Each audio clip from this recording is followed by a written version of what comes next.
young people around the world want to see change. Join your co-hosts, William, Anastasia, and George, as they speak to young leaders from around the world on their stories, their struggles, and most importantly, their incredible impact.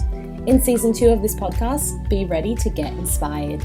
This is where action begins, and this is the Young Changemakers podcast.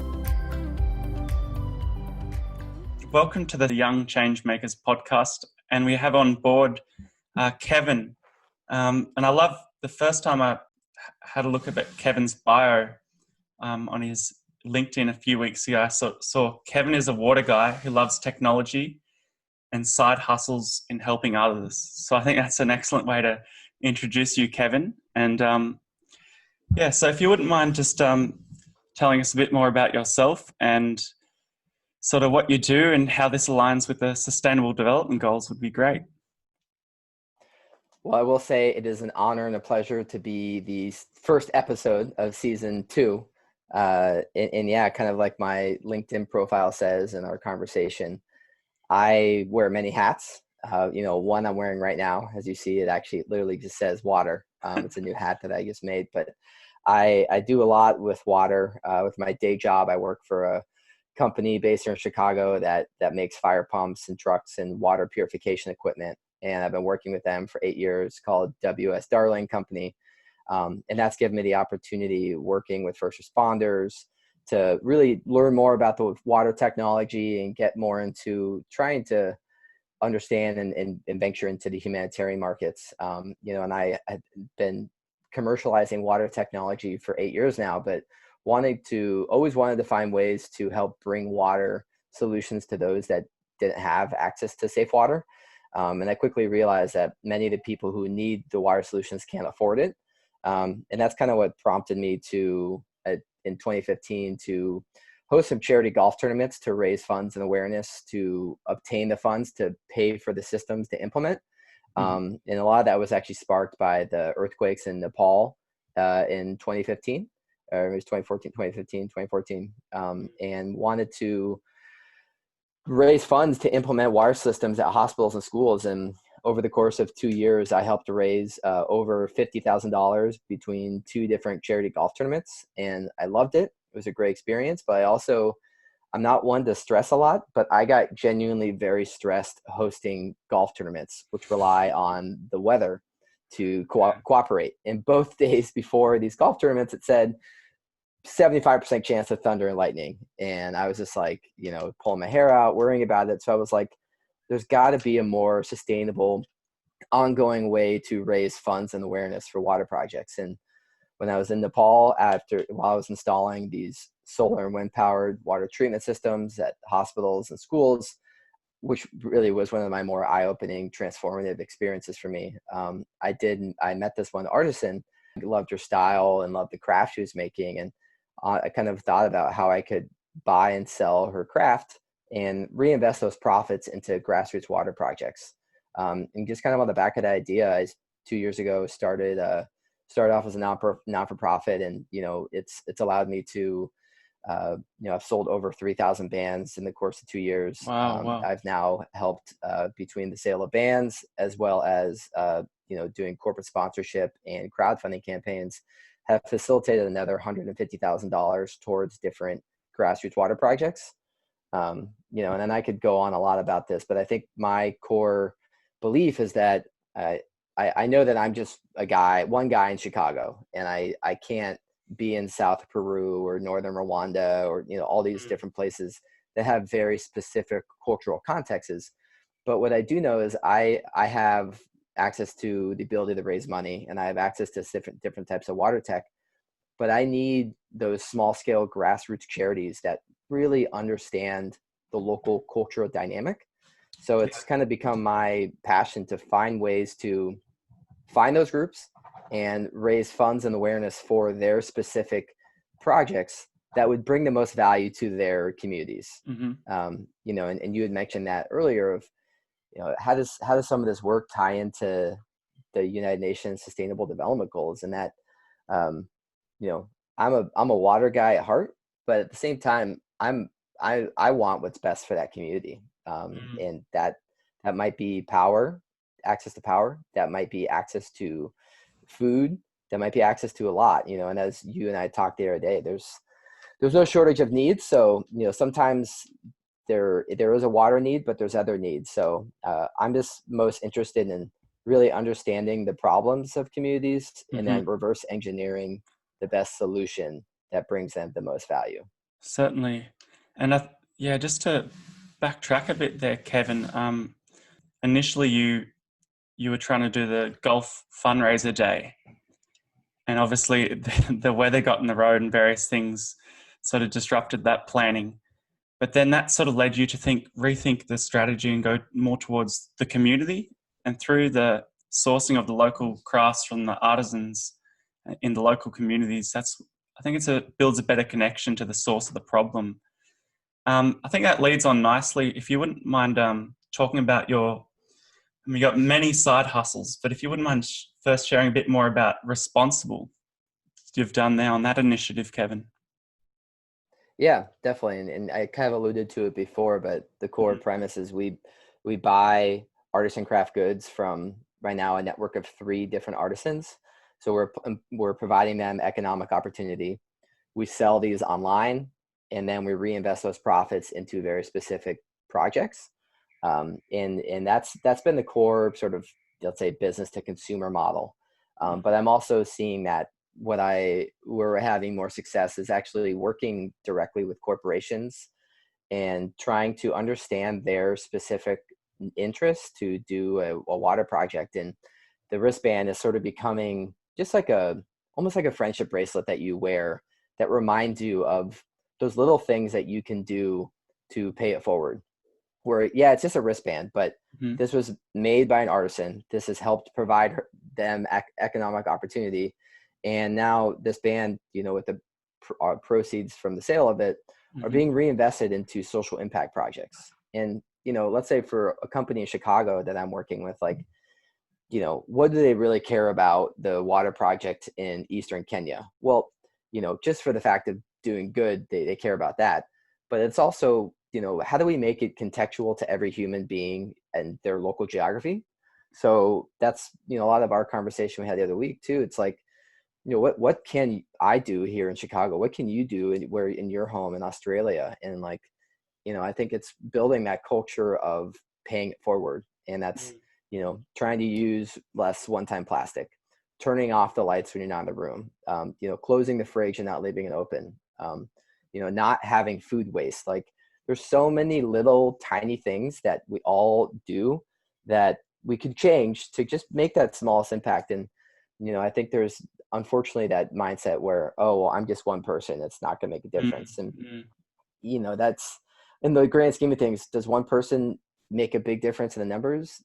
Maybe not, but really it does, because my neighbor and my roommate and your roommate, they see that. And that's the ripple effect of change where goal is I think bringing it back to the idea, and that we want to try and make the concept of something that seems very hard and impossible to do, something that is being a good global citizen, something that everyone can partake in, from, buying a $10 wristband to then also implementing these daily habits of being a good global citizen. Yeah, I think that's incredible, Kevin, because as you mentioned, the Wristsponsible, you're having that sort of direct impact on the ground through creating greater access to water.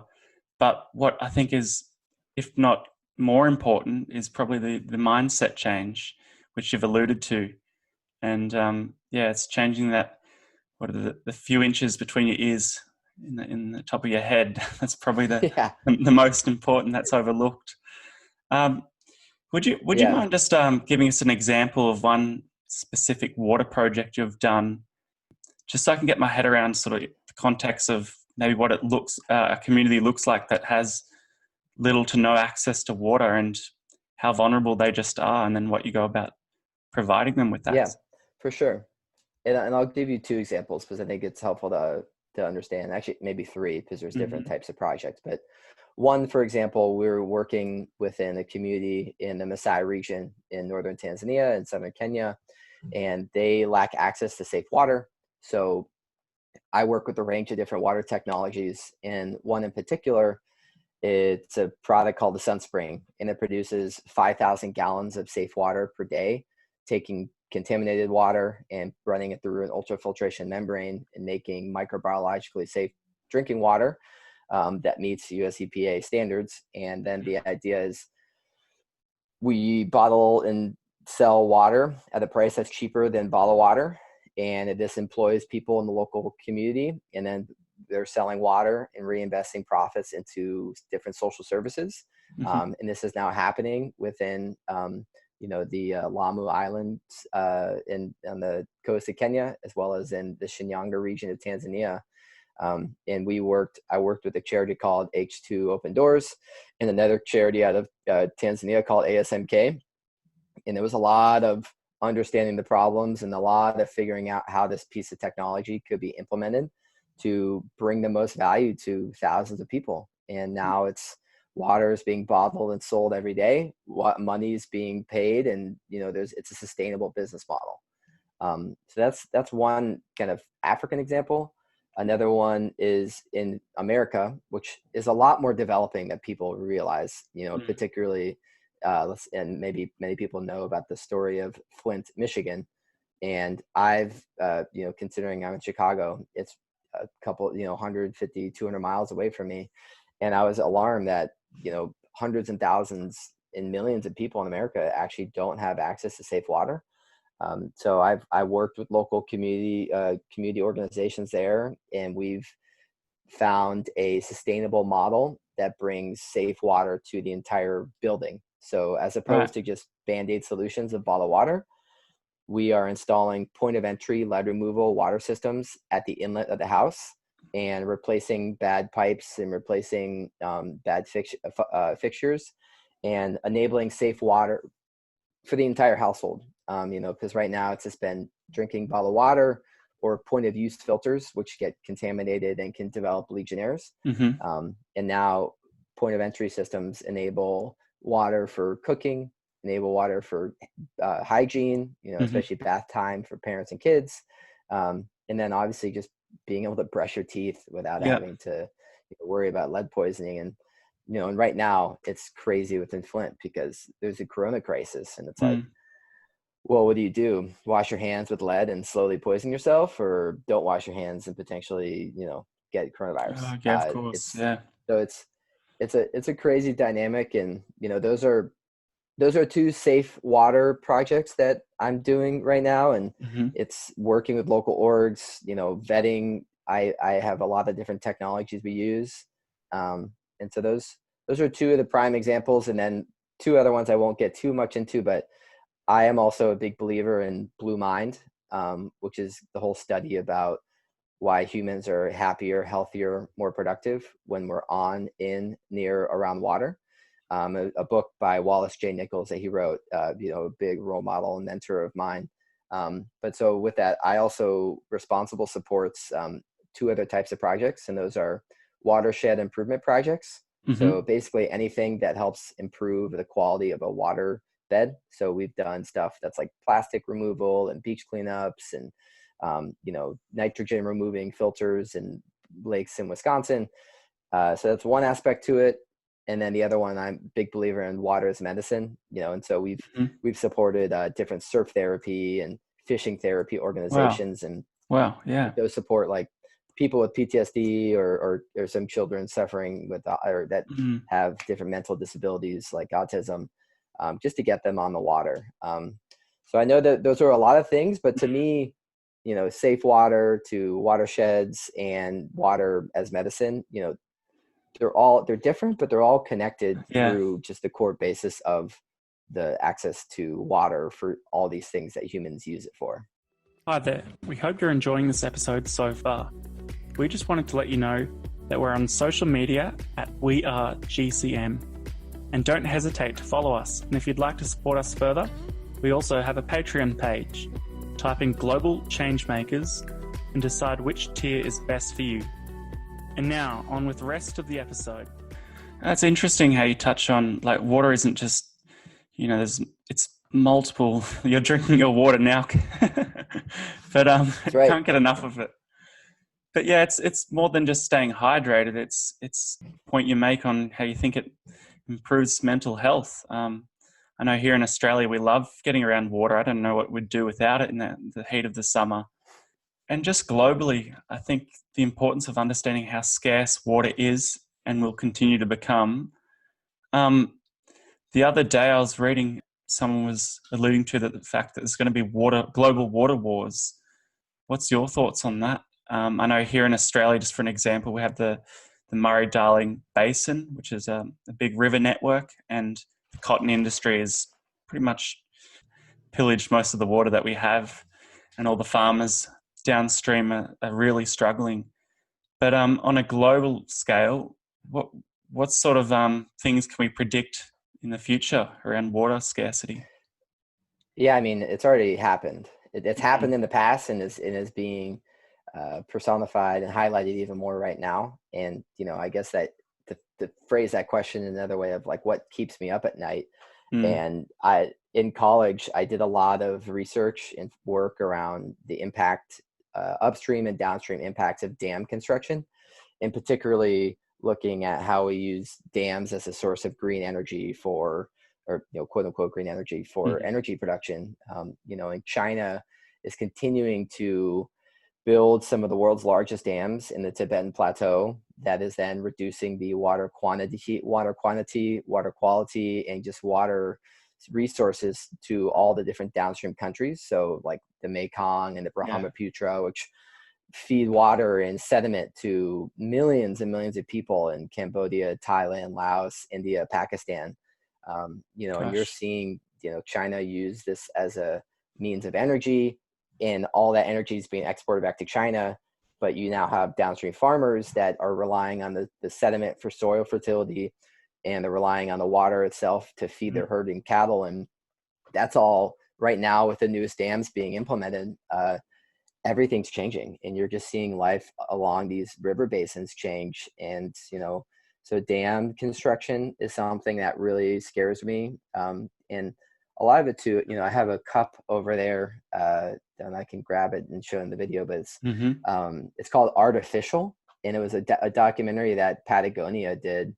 It just talked about dam construction, but also the introduction of artificial salmon and fish into the wilderness. And, just looked at like how human involvement to watersheds, sometimes can be good, but for most often, like humans just find a way to, I would use a swear word, but I'm not going to. And it, a lot of times if you just let nature do its thing, like it just comes back and thrives even more. And so I think we always think we can engineer our way out of a problem. Whereas a lot of times the best solution is just like trying not to mess it up and just kind of get out of the way. Just I think about it, you're a food guy. How are we going to feed the world in 2050 when we have 9 billion people, more people than we have now, with less resources? Like it, to me, it's just a matter of we do have to change some of our lifestyle habits, but it's really changing the way that we go about harnessing the world's resources. And I think that a lot of these problems are going to be highlighted even more because you're just going to see migrations due to whether it's sea level rise. You'll see migrations due to lack of water in certain places or lack of food. And, then I think you'll see, hopefully we won't, but you'll see different bad things happen. But I'm hopeful that, I am somewhat of an optimist, but also a realist. And I do think there's a lot of opportunity to live in a world where there is no hunger and there is access to water. But there are underlying factors of economic growth and the oil industry and economic greed. So there are political factors that prevent it. But those are some of my thoughts. Thanks for sharing those thoughts, because as you start to touch on how humans often we in the road, I think, and if we just step back and let nature and the ecosystem services start to self-repair, that's part of the problem, just sort of being in the road a lot of the time. And if we can sort of just take that step back and sort of look at it from I don't know if I feel like a lot of those astronauts that go up to space, I've heard that they get a lot of, I don't know, like a realization that they're actually seeing the planet below. And I think we could tend to do that sometimes, just try and view our problems from further back.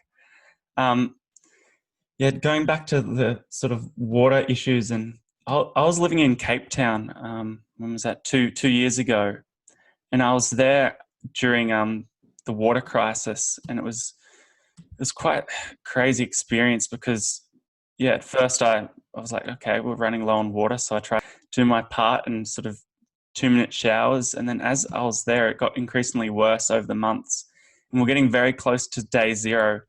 I don't know if you followed that, Kevin, but in a crisis, because I can only think that we're only going to see more and more of these crises around water. What do you think some of the larger scale solutions in place? Because I know the South African government were talking about large scale sort of desalination plant and things like that. But water then becomes an economic, political, and social problem. Do you have any thoughts around that? Yeah, definitely. And I mean, I think it's echoing a little bit to what's going on with the coronavirus right now, where everything is changing, and there's this, it's a huge crisis, but there's that phrase where, you never let a crisis go to waste. And I think with that in context, where we are facing some of the largest struggles around access to water than humanity's ever faced. A lot of it's self-induced in population growth and over extraction. But that doesn't mean that we can't find innovative solutions to remediate and not make this as much of a crisis. So I think another phrase that I've heard too, that I believe in with the water crisis, is that, everyone's looks at the ocean. I got this globe behind me, and I always look at it, and it's like, yeah, you look at it, the world's covered in water, but most of it, unfortunately or fortunately, is salt water. It's a lot of energy at the current moment, using traditional reverse osmosis based technologies to remove salt from the water to make it potable and fresh water and safe water. But that reverse osmosis at scale can be done. You look at the Middle East countries, they're doing thermal distillation, and for those countries, they're able to basically just like convert oil into water. And that's maybe not the most sustainable thing, but you fly over Dubai or Dubai, especially in UAE or Oman, it's very green there. And it wasn't like that 10, 15 years ago, but now it is green in the desert. And that's been due to some of their capabilities to Incredible salt stuff. water. But I think probably some of the biggest thing that I was going to say is that while we can produce a gallon of water from the ocean, it is a lot more efficient to conserve a gallon. And we have so many inefficiencies with our distribution and the ways that we consume, and particularly within food production. Like food requires so much water. You look at in the state of California, of the 100% of water, I think humans use the same amount of water on a daily basis than the almond farms use. So, granted, some crops just require more, but like you look at the Israelis, they have no water, yet they're extremely water resilient. And part of that's due to their farming tactics. They revolutionized drip irrigation. And, I think that's an example, like drip irrigation to water conservation, better monitoring. No doubt producing water is something that needs to happen. Better membranes, better pumps, better hydraulic intensifiers, all that needs to continue to happen and will. But I think there's the bigger opportunity on the way we move water, the way we consume water, and the way we use water as an input. Those are, to me, the bigger efficiency gains that can be obtained in the next 10 years to help alleviate a lot of the water issues that we have, particularly, let's say, in South Africa or Australia. Kevin, we've focused a lot on the issues. I'd sort of like to take a switch over to maybe just more about sort of how you find purpose in the work that you're doing, and how it really gives you this drive, because you've obviously got a lot on the run at the moment. Could you give an example or share insight into sort of one moment, or just what sort of inspired you to get into this work? You mentioned your trip to Nepal But can you pinpoint sort of any real experience that really got you on a drive to create social impact? Yeah, I'll give you three things that fire me up and I think back to. One is when I was first in Africa for the first time in Ghana and walked in the streets and saw open sewage latrines and just, first time seeing that, I was like, how in the world is that people are living like this? So seeing that that was one of those moments where it was like, I need to do whatever I can and spend the rest of my life providing safe water solutions to people.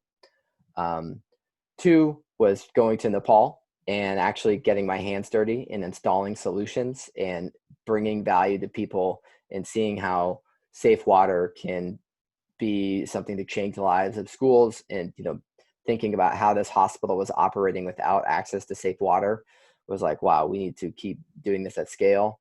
And the third is Flint, talking to moms that were giving their kids water that's contaminated with lead and not knowing it, and then knowing that their kids had a lower IQ due to lead poisoning. Okay. And that same kind of story plays out in Africa and Nepal, where, mothers have no choice but to give their kids water that has Giardia or cholera or cryptosporidium in it.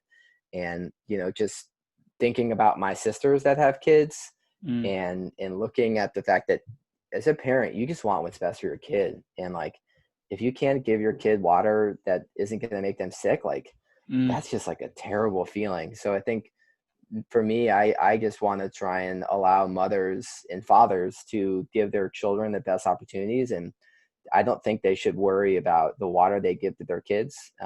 So I'm driven by trying to provide the most cost-effective and sustainable solutions to allow families to live a normal life and, worry about stuff that's not water.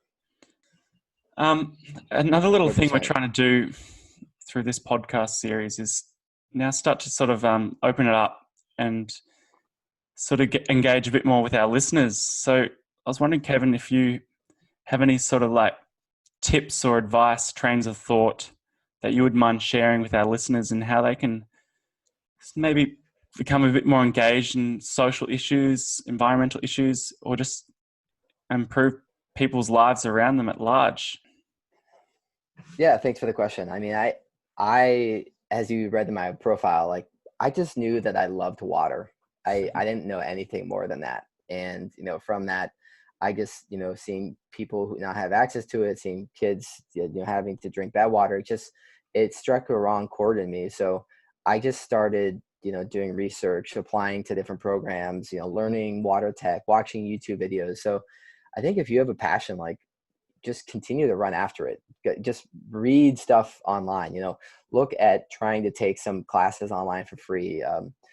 Send outbound emails saying, hey, I want to learn and have a conversation with you. So anything that you can do, like even if you have a crazy idea, like throw it out there. Like, and if no one listens, or if you reach out to 100 people and one person responds, like, then you might have something. So I think my biggest message is like, don't be afraid to pursue that passion. I just, like I said, I didn't really know what I wanted to do. And frankly, I'm still taking a step back often and evaluating like, what the heck am I even doing? Yeah. But it's okay to like to just put your head down and charge after something for 3 to 6 months and then take a step back and be like, well, maybe that was a waste of time, or maybe I shouldn't have done this. But, as long as you learn from pursuing your passion to how you can then continue to tweak it, it's not wasted time. And, I'm someone that loves supporting and empowering entrepreneurial or just any type of innovations.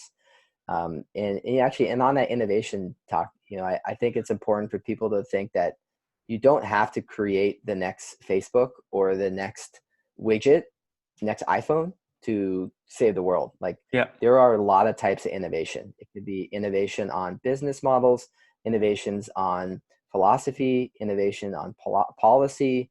So, if you've got an idea, like one, I would love to hear it. I am always open to talk shop, Instagram, direct message me, email me, LinkedIn me, whatever.